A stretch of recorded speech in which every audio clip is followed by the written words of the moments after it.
Nous allons continuer maintenant avec la République démocratique du Congo. Le compte à rebours est désormais lancé. C'est demain, 8 août, c'est la date butoir, en tout cas pour le dépôt définitif des candidatures. Et Moïse Katumbi n'est toujours pas encore rentré au pays, alors que Joseph Kabila non plus.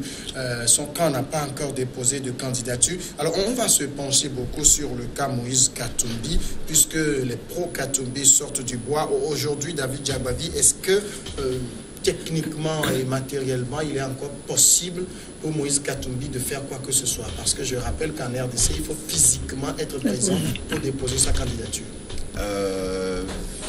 Techniquement, matériellement, non. Mais nous sommes sur un terrain politique et les lobbying continueront forcément toute la nuit jusqu'à demain matin. Heureusement que c'est le 8 août qui a été la date fixée. Les choses peuvent changer. Si les adversaires politiques arrivent à trouver un terrain d'entente.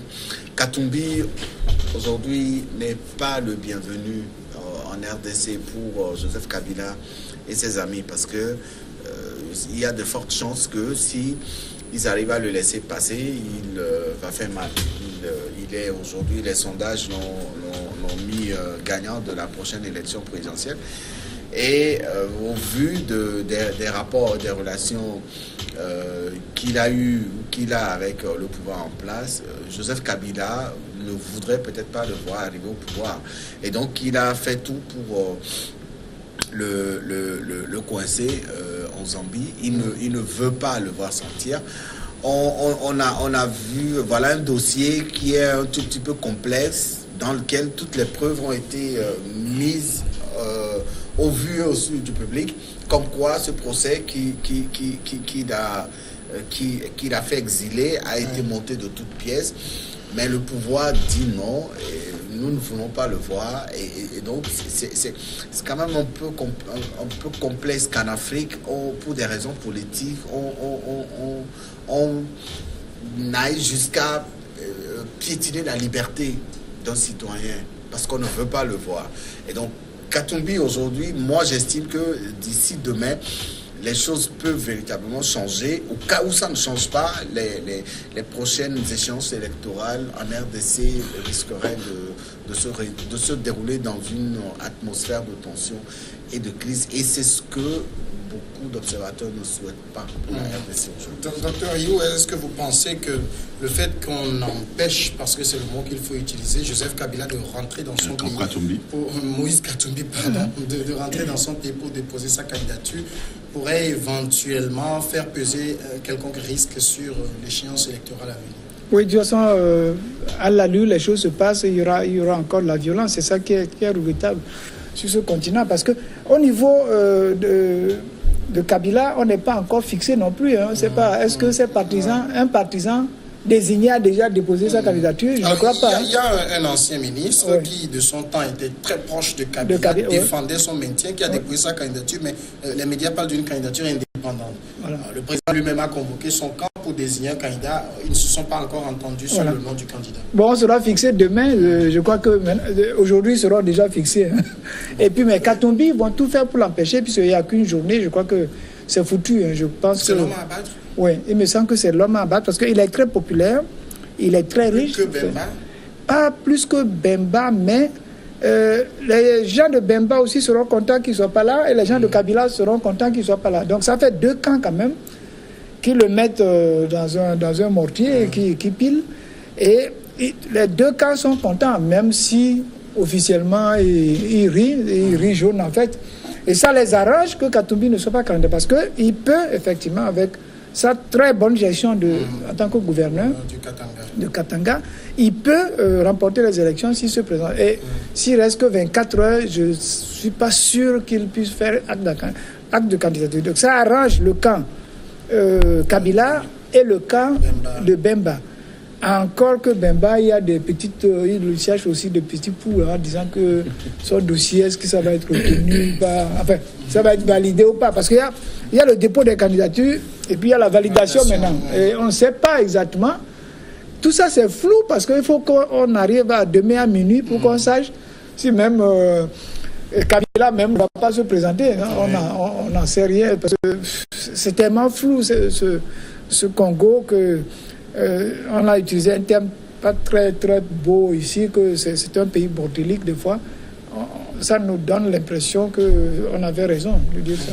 Alors, Basile Agbo, Moïse Katumbi, est-ce qu'il représente, il pèse politiquement plus que Jean-Pierre Bemba? Parce qu'on a vu un Bemba 10 ans à la CPI, mais rentrer et puis reprendre le cours normal de sa vie sans qu'on ait cherché quoi que ce soit à lui trouver comme noise. Mais Katumbi qui veut revenir et qu'on empêche de rentrer dans son cours. Oui, si on parle, on fait donc un exemple, enfin une comparaison entre Bemba et Katumbi. Je crois que Katumbi a démontré une certaine capacité à gérer. Et qui fait aujourd'hui, je crois, un peu sa popularité dans le pays. Et donc, je crois que si les deux camps, c'est-à-dire que je parle du camp Kabila et du camp Bemba, peuvent l'empêcher d'arriver, ça leur fait bonne affaire. Parce que ceux qui veulent qu'on puisse arriver à diriger la RDC d'une façon beaucoup plus solide et beaucoup plus sérieuse, vont lorgner du côté plutôt de Katumbi que du côté de Bemba. Donc je crois que les deux, on a comme l'impression que les deux feront belle affaire d'empêcher Katumbi de vraiment rentrer. Et donc la situation dans laquelle le pays est mis aujourd'hui fera en sorte que on va l'empêcher. Moi, je suis sûr qu'on va empêcher Katumbi de rentrer pour pouvoir faire acte de candidature, pour que le jeu puisse se jouer entre quelqu'un qui, c'est vrai, vient donc de la Cour pénale internationale après 10 ans donc qu'il a passé là-bas. Et est-ce que vraiment les populations vont beaucoup plus s'intéresser à lui que Kabila? Mais secondo, Kabila n'a plus les capacités pour se présenter aux élections parce que la Constitution lui interdit. Et donc, s'il veut positionner quelqu'un, nous sommes dans les derniers délais. C'est ça qui ne se comprend pas dans ce pays-là. Nous sommes dans les derniers délais et celui qu'il veut présenter n'est même pas encore visible. Alors, donc... ça fait dire à certains que le dauphin de Joseph Kabila, c'est Jean-Pierre Bemba. Serait Bemba. Voilà un peu ce que j'allais dire. Serait Bemba. Il voulait peut-être ouvrir la porte à Bemba pour que Bemba puisse rentrer et peut-être un deal. On ne sait jamais. Un deal secret. Pour que, lorsque l'autre arrive, l'autre puisse vraiment lui ouvrir les portes, peut-être ouvrir les portes à ses partisans et pour qu'ils puissent gérer ensemble le pays. Je crois que c'est un jeu comme ça qui se joue, mais on laisse le temps au temps pour que nous puissions voir la réalité de ce qui se passe dans ce pays. Mais ce dont je suis sûr, c'est qu'ils vont toujours tout faire pour empêcher Katumbi de pouvoir rentrer et faire à des candidatures. David Jabari, sur le cas Katumbi, c'est vrai que lui-même, le pouvoir avait toujours dit que s'il rentre, il sera arrêté. Pourquoi il attend lui aussi le dernier moment pour offrir ce gros spectacle d'un retour interdit et tout ça? Il aurait pu rentrer il y a 2 mois, il y a 3 mois.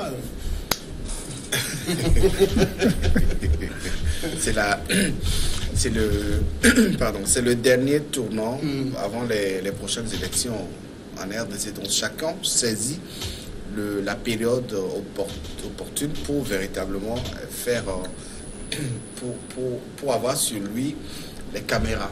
C'est-à-dire que chacun choisit cette période pour faire le show. Vous avez vu un peu comment Bemba, toute l'affluence, ce qui a suivi son dépôt de candidature. Alors Katumbi n'est pas n'importe qui. Katumbi, c'est l'adversaire politique direct de Kabila. Et tout le monde le sait. Les Congolais attendaient de le voir se présenter pour le plébisciter. Mais malheureusement, ça ne pourrait pas se faire. Mais moi, je garde encore un brin d'espoir que peut-être d'ici demain,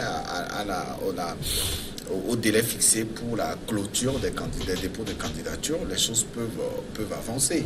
Le problème qu'il y a aujourd'hui, ce n'est pas Katumbi. Le problème en RDC aujourd'hui, c'est le dauphin de Kabila.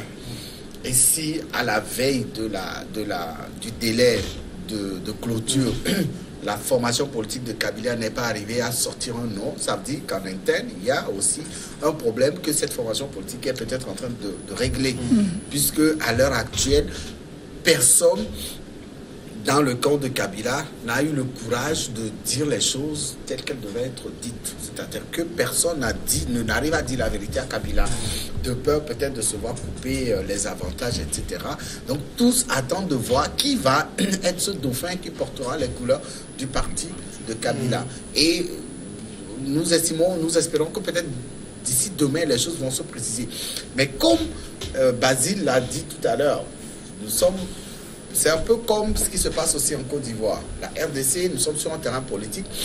Nous ne serons pas surpris que demain, qu'on dise que Jean-Pierre Bemba est celui sur lequel le choix a été porté. Parce que Bemba a été vice-président de Kabila, donc ils ont eu à diriger ensemble le pays pendant une certaine période avant que l'autre ne soit arrêté. Mais ils ont fait la guerre aussi. Voilà. Oui, ils ont fait la les guerre. ennemis d'hier sont devenus amis. Les amis d'aujourd'hui. Voilà, et l'autre est allé à la CPI, mais il est revenu.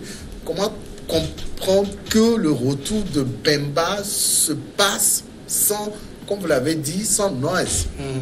Puisqu'il y a des dossiers, des procès dans lesquels son nom est cité et beaucoup d'observateurs pensaient que dès qu'il foulera le pied, le sol congolais, la première intervention sera celle de la police qui ira le cueillir pour l'amener directement en prison. Mais non, l'homme est libre, il va casser ses occupations. Il a même retrouvé son siège de sénateur. Voilà, donc la question reste toujours posée. C'est un exemple. C'est un exemple qu'on donne à nos politiciens togolais. La politique, c'est ça. C'est un jeu de cache-cache qu'on a. Lorsque M. Bemba est arrivé, on a dit que sa maison, son domicile est à côté du palais. Son père était un milliardaire, un très grand milliardaire. Il est parti s'incliner sur la tombe de son père, il est revenu et il habite à côté de Kabila, dont il a été effectivement vice-président. Moi, c'est l'expression un peu chose qu'on dit, ils s'entendent comme deux larrons en foire. Donc, il va sortir quelque chose. Moi, je suis sûr que Katumbi ne va pas se faire agréer, mais je crois aussi qu'il fait aussi un jeu, M. Katumbi. Vous savez, il ne sera pas président cette fois-ci, mais peut-être prochainement, il sera président. Il a fait tout ce truc-là, il est empêché de rentrer, il va retourner. Il ne va pas aller parce qu'on ne va pas le mettre en prison bêtement et lui salir le casier judiciaire. Et puis tout le monde va dire, ah non, c'est Katumbi qui devait venir, n'est pas là. Et puis les gens là, ils sont en train de gouverner le pays. Ça ne va pas. Prochainement, on prend Katumbi. Ça peut être aussi un jeu politique qui est très fait. Donc Katumbi va retourner, moi je crois qu'il va retourner. Et puis il va faire l'opposition et puis progressivement se faire admettre dans le pays quand le nouveau président va arriver. Et il débarque maintenant et il attend tranquillement 5 ans. Ou peut-être demain à 23h. À 23h, il rentre. La frontière, quand il vient à la commission. Pour aller déposer son dossier. Ils vont dire que c'est déjà dépassé. Parce que, est-ce qu'il n'y a pas un délai de résidence dans le pays pour pouvoir postuler? Non, dans la constitution, ils n'en ont pas. Ils n'en ont pas. Non, pas. Mais je crois que Katumbi a aussi les voies de recours. Ouais. Si le délai passe, il a la possibilité de saisir l'institution régalienne pour justement faire passer. Qui est dirigée par. Mais si on va l'arrêter, quand il est dans le pays, là, il ne va pas prendre ce risque. Dirigé par un proche de Kabila. Si je suis lui, je ne vais pas prendre ce risque. Tu vas te retrouver en prison. Autorise à faire un recours en cas d'empêchement. Et il a dit lui-même qu'il va. Parce que si on le met en prison maintenant, on va lui salir. Ça revient toujours à cette histoire de casier judiciaire. On va lui salir son casier judiciaire après. Mais ce qui est extraordinaire dans cette histoire, c'est que le pouvoir congolais dit si Katumbi rentre, on l'arrête. Ouais. Immédiatement. Les 8 affaires qui sont. Oui, l'homme arrive à la frontière, il veut rentrer, il se dit. Il ne veut pas l'arrêter. Laissez-moi rentrer, vous arrêtez-moi après. Le pouvoir dit non. On va marquer la pause et on revient sur le dernier sujet, le tour du monde. Ah, la politique.